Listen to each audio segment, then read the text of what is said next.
옳은 길 따르라. 의의 길을 세계 만민의 참된 길, 이 길 따라서 살기를 온 세계에 전하세.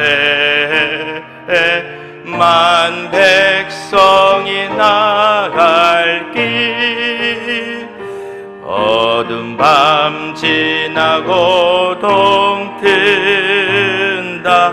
환한 빛 보아라 저기, 주 예수의 나라 이 땅에 곧 오겠네 오겠네. 주 예수 따르라. 승리의 주 세계 만민이 나아갈 길과 진리요 참 생명, 내 창검을 부수고 다 따르라. 화평과 어두운 밤 지나고 동 튼다. 환한 빛 보아라 저 빛, 주 예수의 나라 이 땅에 곧 오겠네 오겠네. 놀라운 이 소식 알리어라. 세계 만민을 구하려 내 주 예수를 보내신 참 사랑의 하나님, 만 백성이 따를 길, 어두운 밤 지나고 동 튼다. 환한 빛 보아라 저 빛, 주의 나라 이 땅에 곧 오겠네 오겠네. 고난 길 헤치고 찾아온 길, 많은 백성을 구한 길, 모두 나와서 믿으면 온 세상이 마침내 이 진리에 살겠네. 어두운 밤 지나고 동 튼다. 환한 빛 보아라 저 빛, 주 예수의 나라 이 땅에 곧 오겠네 오겠네. 아멘. 오늘 저에게 주실 하나님의 말씀은 시편 82편입니다. 구약성경 시편 82편 1절에서부터 8절까지의 말씀입니다.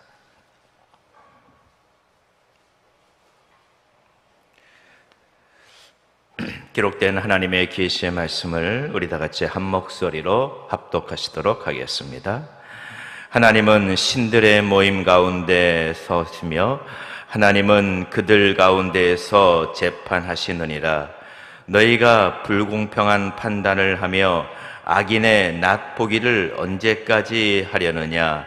가난한 자와 고아를 위하여 판단하며 곤란한 자와 빈궁한 자에게 공의를 베풀지며 가난한 자와 궁핍한 자를 구원하여 악인들의 손에서 건질지니라 하시는도다.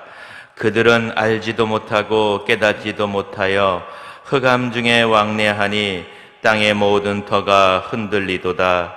내가 말하기를 너희는 신들이며 다 지존자의 아들들이라 하였으나 그러나 너희는 사람처럼 죽으며 고관에 하나같이 넘어지리로다. 하나님이여 일어나사 세상을 심판하소서.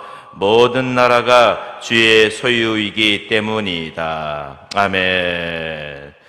오늘 이 시간에 현장에 또는 온라인을 통하여 기도의 자리에 나오신 우리 성도님들에게 모든 어둠이 가시고 희망의 새 아침이 밝아오시기를 주님의 이름으로 축원합니다. 오늘 이 새벽에는 하나님은 공의로 세상을 통치하신다라는 제목으로 주님의 말씀 함께 나누기를 원합니다. 여러분, 하나님은 우리 성도 개개인의 삶과 주님의 교회를 다스리십니다. 그럴 뿐만 아니라 이 세상과 온 열방의 국가와 민족들을 또한 통치하시는 하나님이십니다. 하나님은 절대 주권으로 온 세상을 다스리십니다. 그런데 그 하나님이 이 세상을 통치하는 방식에는 하나님이 직접적으로 다스리는 방식도 있지만 하나님은 자신의 통치 대행자를 이 땅에 세우셔서 다스리십니다. 그래서 하나님은 성경 말씀은 로마서 13장 1절에 이렇게 말씀하고 있죠. 각 사람은 위에 있는 권세들에게 복종하라. 권세는 하나님으로부터 나지 않음이 없나니 모든 권세는 다 하나님께서 정하신 바라라는 말씀도 있습니다. 그래서 결국 이 땅은 믿는 자나 믿지 않는 자나 하나님의 일반 은총 가운데에서 하나님이 세워두시는 통치자들을 통하여 다스리게 돼 있는 것입니다. 그런데 성도님들, 이 땅을 살아가시는데 이 세상이 돌아가는 모습에 정의롭고 공의롭게 운영이 된다고 생각하십니까? 사실 이 땅에서 하나님의 공의가 드러나고 정말 공정하게 이 세상이 다스려지는 모습은 어떻게 보면 그렇게 많이 보이지는 않는 것 같습니다. 그래서 이 아삽이라고 하는 사람, 오늘 우리가 읽은 이 시편의 저자인데요, 아삽은 이 시편 3권을 시작하면서부터 계속 이 이슈에 대해서 과연 이 세상이 공정하냐라고 하는 이슈를 계속 하나님 앞에 올려드리고 있는 것이죠. 오늘 시편 82편도 바로 이 세상에 공정하냐라고 하는 면을 부각시키면서 하나님께 호소하는 기도가 바로 시편 82편입니다. 자, 아삽이, 이 시편 저자의 아삽이 뭐라고 하나님께 호소하냐면요, 우리 1절과 2절 말씀을 한번 읽어보도록 하겠습니다. 하나님은 신들의 모임 가운데 서시며 하나님은 그들 가운데서 재판하시느니라. 너희가 불공평한 판단을 하며 악인의 납보기를 언제까지 하려느냐. 아멘. 이 본문의 말씀에 보면은 우리가 약간 이해가 안 가는 부분들이 있어요. 하나님이 신들의 모임 가운데 서신다라고 나와 있어요. 그래, 하나님이 신들의 모임 가운데 서서 재판을 행하시는 하나님이다라고 하고 계시는데, 여기에서 이 신들이 뭐냐라고 하는 것이죠. 이 본문을 해석하려고 많은 성경 신학학자들이 연구를 하였는데, 전통적으로 이 시편 82편 1절에 그 신들은 어떻게 해석하냐면은, 이 땅에 하나님의 통치자로 세움을 받은 재판관들과 또 그들의 배후에서 일하고 있는 이 영들을, 이 초자연적인 영들을 말하고 있다라고 봅니다. 하나님은 이 세상에서 하나님이 세우셨음에도 불구하고 불공정한 판단을 내리는 이 재판관들, 그들 가운데 서서 그들을 재판하신다고 하는 것이죠. 그러면서 그들에게 하나님께서 하시는 말씀이, 너희가 왜 불공평한 판단을 하느냐, 왜 이 악인들인데 그들을 봐주고 악인들에게 잘못된, 그들에게 유익한 판단을 내리느냐 하면서 하나님이 이들을 책망하는 것을 말씀하고 있다는 것입니다. 하나님께서는 정의와 공의가 하나님의 보좌의 기초입니다. 이걸 히브리어로 미슈파트와 체데카라고 합니다. 구약에서는 이 정의와 공의의 이슈가 아주 중요한 이슈입니다. 그런데 하나님께서 온 세상을 정의와 공의로 통치하시고 이 하나님의 뜻에 맞게 통치하라고 세우는 재판관들과 통치자들과 리더들이 정의와 공의로 통치하지 않으니까는 그 밑에서 수많은 사람들이 고통당하고 억울함을 가지고 살아간다는 것입니다. 여러분, 오늘날 이 아프가니스탄의 이 탈레반이 정권을 장악하니까 얼마나 많은 사람들이 아프가니스탄을 빠져나오려고 야단 법석이 얼마나 이 큰 혼란에 빠집니까? 카불 공항이 마비가 됐잖아요. 거기에서 살고 있는 여성들은, 아프가니스탄에 살고 이 탈레반 치하에서 살고 있는 여성들은 완전히 죽은 것 같은 것이에요. 여성들은 취업도 못하죠. 이 얼굴에 쓰는 거 그거 쓰고, 이걸 얼굴에 쓰고 다니는 것을 쓰고 다니지 않았다고 그 자리에서 총살시키는 나라가 어디 있어요, 요즘 시대에. 참 기가 찰 노릇이죠. 근데 이게 탈레반뿐만이 아니라 오늘날 유전무죄, 무전유죄라고 하는 말이 있어요. 유전무죄, 무전유죄. 많이 들어보셨죠? TV 같은 데에서. 이 말은 돈이 있는 사람은 죄가 없고 돈이 없는 사람은 죄가 있다는 말입니다. 1988년도 우리나라의 올림픽이 개최되는 그 해에 10월 8일 날에 이런 일이 일어났어요. 영등포 교도소에서 공주 교도소로 이송이 되던 25명의 죄수 가운데에서 12명이 완전히 반란을 일으켰어요. 그래서 이들이 그 교도관을 흉기로 찌르고 탈주를 해버린 겁니다. 그래서 서울 시내에 잠입을 했어요. 그 중에 지강헌이라고 하는 죄수가 있었어요. 근데 이 사람은 흉악범이 아니었어요. 그냥 560만 원의 이 절도를 저지른 잡범이었죠.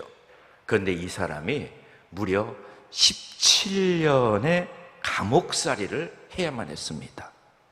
그런데 이 사람이 감옥살이를 했는데 그때에 그 감옥에 72억을 횡령한 당시 전두환 대통령의 동생인 정경환이라고 하는 사람이 있었는데 겨우 7년을 선고받은 거예요.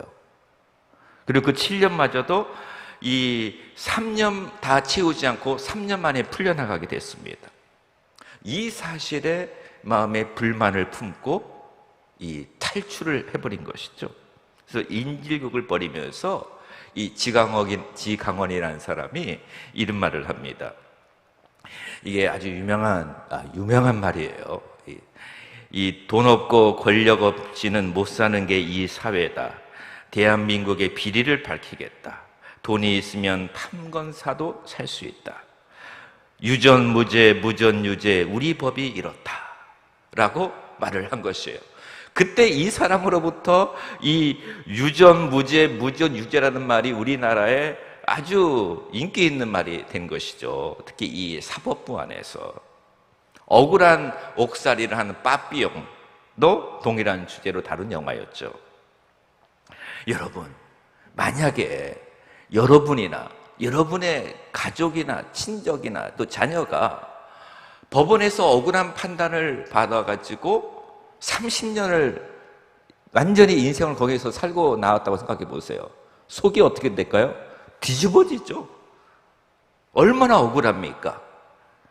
이런 사람 실제로 있어요. 얼마 전에 뉴스에도 몇십 년 살다가 법원의 잘못된 판결로 인하여 살다가 나온 사람이 있습니다. 이 애간장이 녹습니다. 그래서 하나님께서도 오늘 이 본문 말씀에 나는 이 땅에 불의한 재판관을 미워한다. 내가 그들 가운데 서서 그들을 심판하겠다라고 하시는 말씀이에요. 그러므로 하나님께서 우리 크리스찬들을 이 땅에 리더로 세워주실 때에는 그들에게는 사회적 책무가 있는 것이에요. 하나님이 그 땅에 앉혀주실 때에는 하나님의 통치 원리에 맞게, 하나님의 성품이 어떤 성품입니까? 공의롭고 정의로우신 하나님이세요. 거기에 맞게 통치하고 다스리라고 하는 것이에요. 저도 학교에서 인사처에 있는데 이 인사 업무를 불공정하게 하면은 얼마나 많은 교수님들의 불평이 있겠습니까? 최대한으로 공정하게 규정에 맞게 하려고 얼마나 긴장하고 있는지 몰라요. 사랑하는 성도님들, 우리 성도님들은 또 여러분의 자녀들이나 하나님이 우리를 높여주실 때에 또 내가 높은 자리에 있건 어느 자리에 있건 우리는 그 자리에서 늘 이걸 생각하셔야 돼요. 내가 과연 하나님 앞에 공평하고 공정한가? 정직하게 일을 행하고 있는가? 그래서 이 시대의 화두가 공평과 정의잖아요. 이걸 무시하면 안 됩니다. 워낙 우리 한국 사회가 급격한 산업화 사회를 살아가면서 이것이 때로는 무시가 되었던 것이죠. 이제 구약을 보면은 하나님은 공의로우신 분이세요. 자, 그러면 우리 크리스천들이 삶 속에서 구체적으로 정의와 공의를 실천하는 삶을 살아야 되는데 그것이 어떠한 모습으로 나타나야 할까요? 우리 주변에 소외되고 연약한 자들을 돌보는 것입니다. 우리 3절과 4절 말씀을 한번 읽어보도록 하겠습니다. 가난한 자와 고아를 위하여 판단하며 곤란한 자와 빈궁한 자에게 공의를 베풀지며 가난한 자와 궁핍한 자를 구원하여 악인들의 손에서 건질지니라 하시는도다. 아멘. 여기에서 가난한 자와 고아는 이 사회의 약자들입니다. 근데 이 사회의 약자들이 이 사회를 살아가면서 더 불공정한 대우를 받는다면 얼마나 더 마음이 무너지고 참 세상에서 참 고통을 받겠습니까? 오늘날에도 제가 얼마 전에 그 TV 어떤 다큐를 보는데 거기에서 그 뉴욕의 이 코로나 코비드-19 이후에 뉴욕의 사회를 집중적으로 조명을 하고 있어요. 그런데 거기에서 한 교수가 나와서 책을 썼는데 거기서 하는 말이 코비드-19을 통하여서 그 코로나19를 통하여서 이 사회에 새로운 계급 구조가 생겼다고 하는 것이죠. 이 우리가 살아가는 현실입니다. 이 뉴욕 맨하탄의 전 세계의 부가 집중되는 곳에 제가 우리 아들한테 전화 통화를 하면서 내가 뉴욕 한번 가고 싶다. 오랫동안 뉴욕 가지도 못하고 뉴욕 타임스퀘어 앞에서 전도도 못하고 너무 답답하다. 그랬더니 아빠, 뉴욕이 생각보다 요즘에 이렇게 녹록치 않아요. 그렇게 말하는 거예요. 코로나로 인하여서 그렇게 홈리스들이 많이 생긴 거예요. 홈리스들이. 그래서 길거리에서 잠을 자고 그 비참한 삶을 사람들이 길거리에 너무 많다는 것이에요. 우리 이 사회에도 마찬가지예요. 코로나로 인하여서 고통받는 분들이 너무나 많은 것이죠. 그래서 구약의 선지자들은 이것들을 많이 외쳤어요. 이사야서 1장 17절에도 선행을 배우며 정의를 구하며 학대받는 자를 도와주며 고아를 위하여 신원하며 과부를 위하여 변호하라. 물론 이 시대에 살아가면서 나도 힘들어요. 나도 어려워요. 나도 수입이 줄어들고 나도 밖에 나가지 못하여서 정서적으로 편안하지 못하죠. 그러나 우리 크리스찬들은 코로나로 인하여서 주변에 힘들어하고 어려워하는 자들을 사랑과 긍휼과 자비와 정의의 마음으로, 때로는 주님의 마음으로 보살필 수 있는 넉넉한 마음 정도는 가져야 될 것입니다. 코로나로 인하여서 밖으로 제대로 나가지 못하는 우리 부모님들 계시잖아요. 우리 부모님들 밖에도 못 나가시고 얼마나 답답한 세월을 보내시는지 몰라요. 그들에게 전화 한 통화 해주시고 그들을 좀 챙겨드리고, 또 우리 교회가 행한 것처럼 이 주변에 많은 소상공인들, 그들을 위로하고 또 실제로 도울 수 있는 삶을 살아야 될 것입니다. 여러분, 이 시대가 앞으로는요 4차 산업혁명 시대가 도래할수록 사회는 양극화가 더 심해질 것이에요. 기술이 있는 자는 더 꼭대기로 올라갑니다. 그러나 기술이 없는 자는, 그리고 일반 자영업자는, 그런 분들은 더 어려운 시대가 열릴 수가 있어요. 자, 그럴 때에 우리 크리스찬과 교회는 이 시대에 점점 더 빛을 발해야 할 것입니다. 뉴욕의 그 리디머스 프레스비테리안 처치의 팀 켈러 그 목사님이 유명하신 분인데, 그분의 그 뉴욕 맨하탄에서 교회를 4개나 개척하면서 하시는 사역이 많은 이 홈리시들을 돌보고 있죠. 여러분, 우리가 이런 공의의 삶을 살아야 됩니다. 마지막으로 우리는 이 땅에 그 불의와 또 불공정한 통치 가운데 있습니다. 이러한 가운데에서 살아가는 게 우리의 현실입니다. 그런데 시편 기자가 시편 82편을 마무리하면서 이런 기도를 하고 있습니다. 우리 8절 말씀 한번 읽어보겠습니다. 시작. 하나님이여 일어나사 세상을 심판하소서. 모든 나라가 주의 소유이기 때문입니다. 아멘. 자, 이 땅의 불공정한 통치자들이 그렇게 빨리 없어지지는 않습니다. 그게 현실이에요. 어떻게 보면 악인들이 더 잘 되는 것처럼 느껴요. 보세요. 탈레반 보세요. 악한 지도자, 불의한 재판관, 사회 시스템으로 인하여서 억울하고 답답한 억눌린 자들, 북한의 김정일 밑에서 그 통치 밑에서 고통받고 있는 수많은 북한의 주민들, 탈레반의 극단적 모슬렘의 통치 밑에서 고통을 당하고 있는 아프가니스탄의 여성들, 우리는 그러한 모든 이 땅의 통치자들 가운데에서 하나님의 공의로운 판단이 내려지기를 호소해야 돼요. 기도해야 돼요. 하나님은 공의로우신 분입니다. 그래서 시편을 읽다 보면 수많은 탄식기도가 나와요. 이 탄식기도가 왜 나오냐? 그들의 삶의 현장에서 나온 거예요. 이 약하고 억눌린 자들이 기댈 곳은 오직 한 군밖에 없어요. 누구? 우리 하나님. 아멘. 우리 하나님이 공의로우시고 우리 하나님이 돌보시기 때문에 그렇습니다. 그런데 이러한 땅에, 이러한 세상 가운데서 살아가는 주의 백성들이 기억해야 될 2가지가 있어요. 첫 번째, 행악자를 인하여 불평하지는 말아야 되고, 시편 37편에 행악자를 인하여 불평하지 말라. 너희가 죄악에 치우칠 뿐이다. 오직 하나님을 바라보며 끝까지 하나님의 의로우심과 하나님의 공의로우심이 이 땅에 나타나길 위하여 호소해야 돼요. 눈물로 호소하고 하나님이 개입하시도록 하셔야 돼요. 이 말씀을 붙들어야 돼요. 하나님이 신들의 모임 가운데서 재판하겠다. 그리고 또 하나는 하나님의 종말론적인 심판을 고대해야 됩니다. 하나님은 개입하십니다.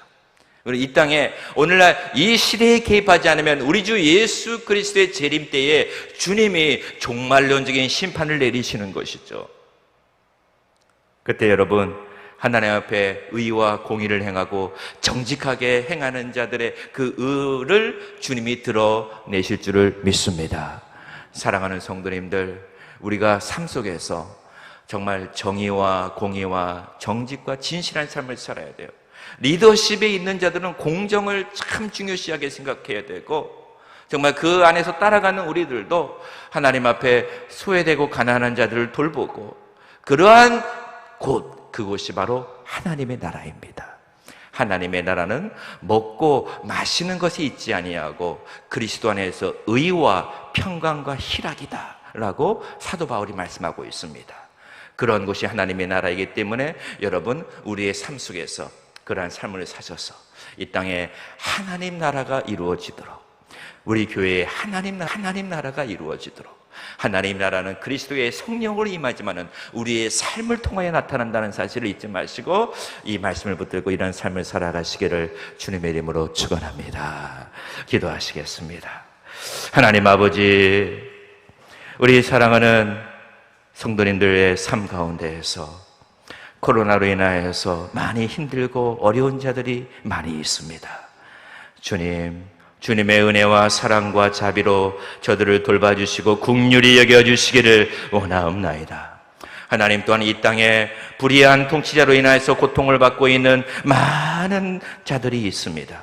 저 아프가니스탄의 탈레반 치하에서 고통을 받고 있는 수많은 어린이들과 여성들, 저 북쪽 땅에서 고통을 받고 있는 우리의 사랑하는 북한의 북녘 동포들을 기억하여 주시옵소서. 하나님 아버지, 하나님의 공의로운 통치가 이 땅에 속히 임하게 하여 주시옵소서.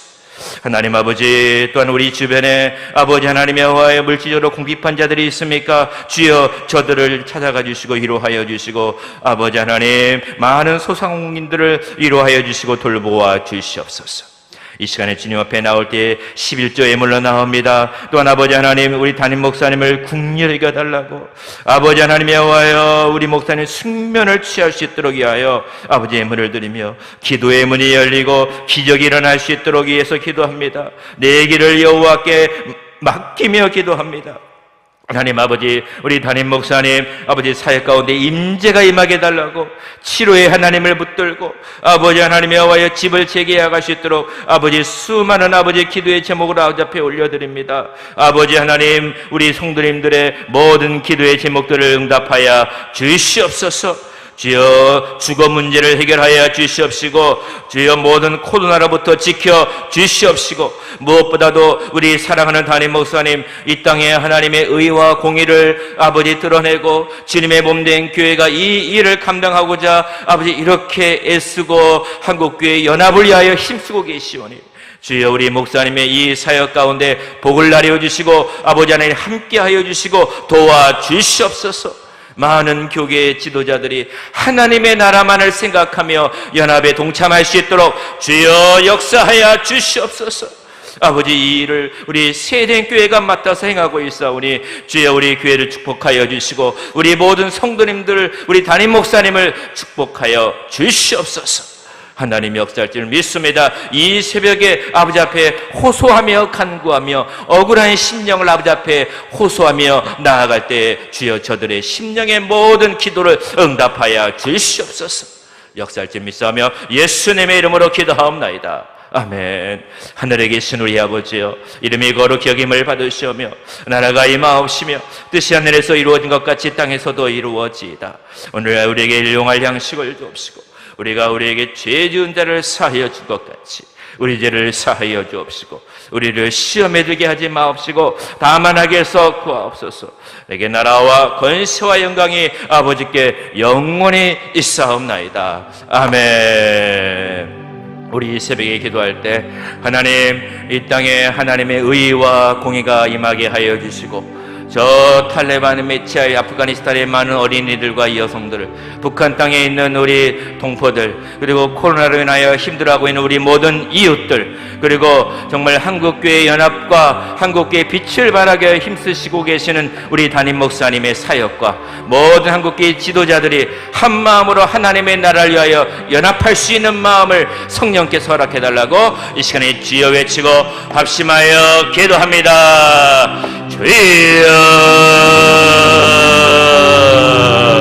주여, 주여.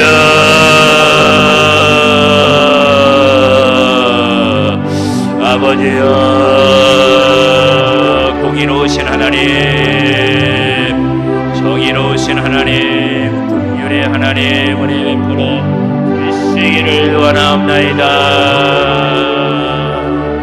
주님, 우리 가운데 아버지 하나님의 억울하고 답답하며 이 땅에 소외당하는 우리 많은 자들의 하나님, 가난하고 억눌린 자의 하나님, 주여 아버지 앞에 호소합니다. 주여,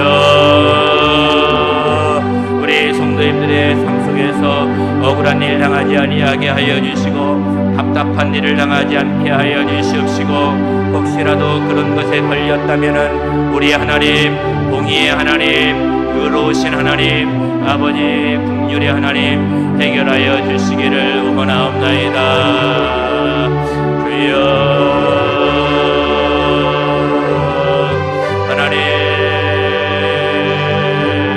아버지 하나님 도와주시기를 원하옵나이다. 우리 한국교회가 연합이 되어 이 땅의 불공정과 불의에 대하여 올바른 말을 하고 아버지 한국교회가 하나가 되어서 이 사회에 대하여서 아버지 하나님 정말 바른 말을 할 수 있는 우리 주님의 교회가 되어지기를 원하오니 주여, 이 일을 인하여 연합사역에 힘쓰고 계신 목사님과 또한 아버지 하나님 여호와여 우리 세일교회를 축복하여 주시기를 원하옵나이다. 한국교회의 많은 지도자들의 마음 가운데 성령님 감동하여 주시고 각자의 욕망과 욕심과 모든 걸 내려놓고 오직 하나님 나라만을 위하여 아버지 연합에 동참할 수 있도록 주여 아버지 하나님 도와주시기를 원하옵나이다. 아버지여 우리 담임 목사님에게 세임을 주시고 주여 위로를 하여 주시옵시고 자비를 베풀어 주시기를 원하옵나이다. 주여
그 인도의 설화에 보면 이런 이야기가 있습니다.